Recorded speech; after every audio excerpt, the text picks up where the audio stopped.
The Steve Scalise shooting has already become a political football.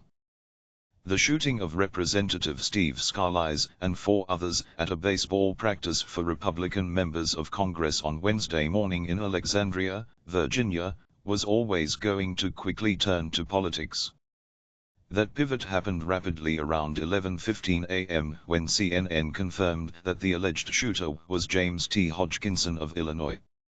A quick scan of his social media presence, Facebook and Twitter, suggested that he was strongly opposed to President Donald Trump and was a supporter of the 2016 presidential candidacy of Vermont Senator Bernie Sanders, an independent who ran as a Democrat. Hodgkinson also apparently volunteered for Sanders' campaign in Iowa during the 2016 campaign. Sanders condemned the shooting in a statement issued Wednesday afternoon. "I have just been informed that the alleged shooter at the Republican baseball practice is someone who apparently volunteered on my presidential campaign," Sanders said in a statement. "I am sickened by this despicable act. Let me be as clear as I can be. Violence of any kind is unacceptable in our society, and I condemn this action in the strongest possible terms." The shooter was James T. Hodgkinson of Belleville, who belonged to a number of anti-Republican groups, including one called Terminate the Republican Party. Police officials would not comment on any motive for the shooting or whether Hodgkinson was targeting Republicans. But CNN's Dana Bash reported that the shooting was deliberate and not a random act. President Donald Trump made no mention of politics in a brief statement just before noon Eastern Time. "We are strongest when we are unified and we work together for the common good," Trump said. House Speaker Paul Ryan and Minority Leader Nancy Pelosi both gave speeches of unity to applause on the floor of the House of Representatives. "An attack on one of us is an attack on all of us," Ryan said. None of that stopped some conservatives from concluding that Hodgkinson was aiming to injure Republicans specifically, and that he was driven by a liberal culture that glorifies violence against GOPers. Harlan Hill, a conservative pundit, tweeted this just after 9 a.m. Eastern Time. "Events like today are exactly why we took issue with NY elites glorifying the assassination of our president." Donald Trump Jr., the son of the president, retweeted Hill's comment, adding this https://t.co/road5jextsk. Donald Trump Jr., at Donald Trump Year, the 14th of June, 2017. Hill's reference is to a controversial production of Shakespeare's Julius Caesar by the Delacorte Theatre in Central Park. In it, the Caesar character bears a striking resemblance to Trump.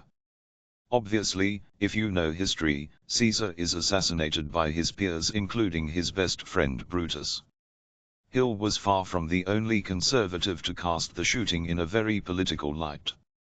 NBC mentions shooter's social media page, but won't tell us what it says. "Bernie Sanders and Democratic Socialism," tweeted Ann Coulter. At Bernie Sanders supporter did shooting spree, James T. Hodgkinson, who pushed a http://change.org petition to apt Indip Council, tweeted Laura Ingraham. "This could be the first political rhetorical terrorist attack." Illinois Republican Representative Rodney Davis, who was at the practice, told CNN's Brianna Keilar Wednesday morning before Hodgkinson had been publicly identified as the alleged shooter. Newt Gingrich, appearing on Fox News, called the shootings part of a pattern and blamed an increasing intensity of hostility on the left. He said conservative college students are afraid they'll be beaten on campus. "The intensity is very real, whether it's a so-called comedian holding up the president's head covered in blood, or right here in New York City, a play that shows the president being assassinated, or it's Democratic leading national politicians using vulgarity because they can't find any common language to talk," he said. Others were less direct in tying Hodgkinson's apparent politics to this incident, but did suggest that the partisan political atmosphere clearly had something to do with the shooting. Virginia Governor Terry McAuliffe, a Democrat, echoed Davis' sentiment. "I do think that things have become very partisan and very hardened in the country today," he said. "We have to work together to get things done, and we're the greatest nation in the world, and there has been too much raw discourse today that is pulling people apart." But McAuliffe also mentioned that there are too many guns on the streets, a common theme for gun control advocates in the wake of attacks like these involving guns. Representative Mo Brooks, the Alabama Republican and another one of the people at the baseball field when the shooting happened, dismissed the idea that he might rethink his staunch support of the Second Amendment in the wake of this shooting. "The Second Amendment right to bear arms is to ensure that we always have a republic," Brooks said.